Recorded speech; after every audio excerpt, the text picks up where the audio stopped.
Hello my friends, біздің бүгінгі өтетініміз сілтеу есімдіктері. Оның ішінде this, that. This мынау, that анау. Енді мысалдарға келек берейік. This is a laptop. Мынау ноутбук. That is the flowers in a vase. Анау вазадағы гүлдер. Яғни біз мынау деп біздің дәл жанымызда тұрған нәрсені айтамыз да, ал анау деп шамалы қашық тұрған нәрсені айтамыз. Енді болымсыз сөйлемде қалай болады, соған назар аударайық. This isn't a smartphone. Мынау смартфон емес. That isn't a basket. Анау шелек емес.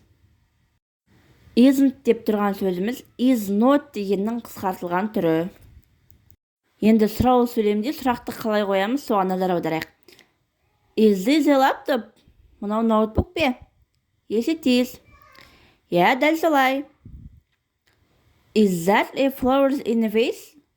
Анау вазадағы гүлдер ме? Yes, it is.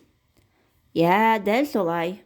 Яғни сұрақ қойған кезде this, that сілтеу есімдіктерінің алдына is етістігі шығып кетеді. Енді біз болымсыз етіп қалай жауап береміз? Is this a smartphone?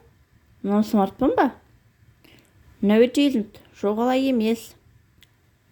Is that a basket? Анау шелек пе? No, it isn't.